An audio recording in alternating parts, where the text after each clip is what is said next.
How could anyone think otherwise? It's perfectly safe. We've reviewed the science. I don't know about you, but in my opinion, looking at junk science a second time doesn't make it good science. It's just a rehash of the same bad conclusions. So how do you protect yourself against aspartame? Aside from not drinking it, that's the best way.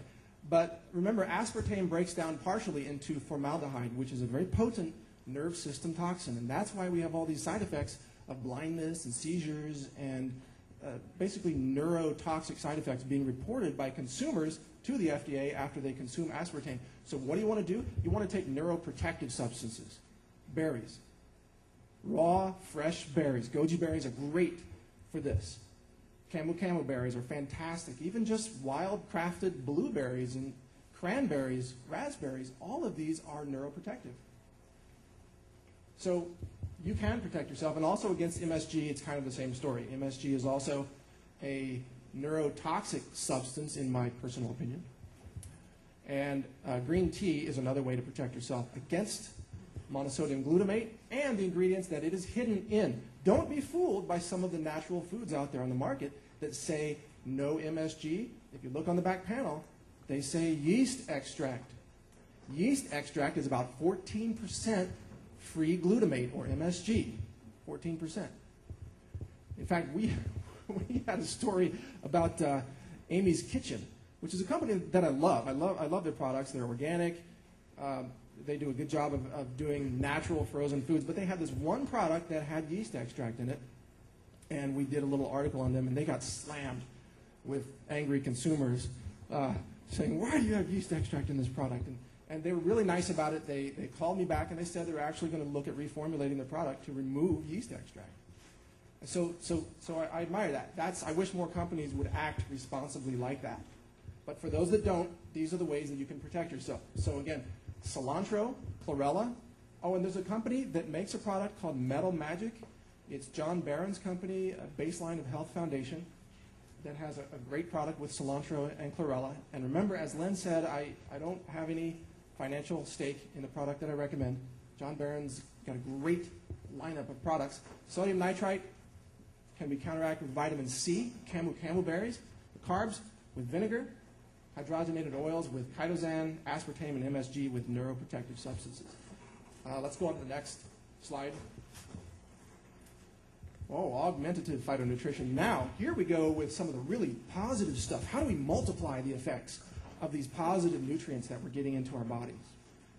Let's take curcumin, which is one of the active phytochemicals in turmeric. And of course, turmeric is a very well-known anti-cancer root. And it's good to put a little bit of turmeric in all your smoothies, just a little bit.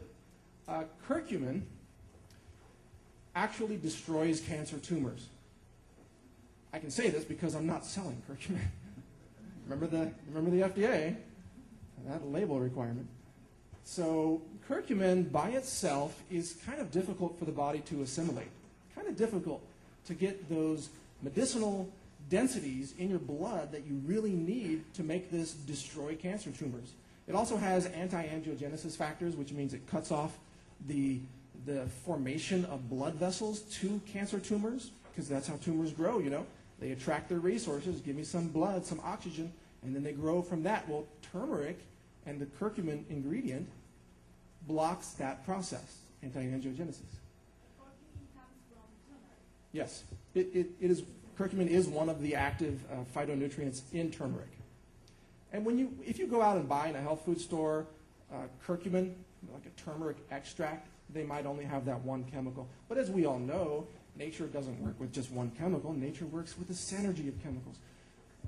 It's not even right to call them chemicals. They're just phytonutrients. They're medicinal botanicals. I don't even like the word chemicals when I'm talking about plants. But curcumin can be multiplied in its effects by 1,000 times by combining it with piperine. Piperine is the active chemical constituent in black pepper. Black pepper multiplies it 1,000 times, literally 1,000 times, making it a highly potent medicinal, you could almost call it a nutraceutical grade chemical. that's now in your blood. And by the way, if you look at the recipes of curries from Southeast Asia and India, you'll notice that what do they combine? Black pepper and turmeric. And if you look at the incidence of cancers, including breast cancer, prostate cancer, multiple myeloma, bone cancer, you name it, in Southeast Asia and India, they're far lower than in North America, because the curry really does have a big impact there.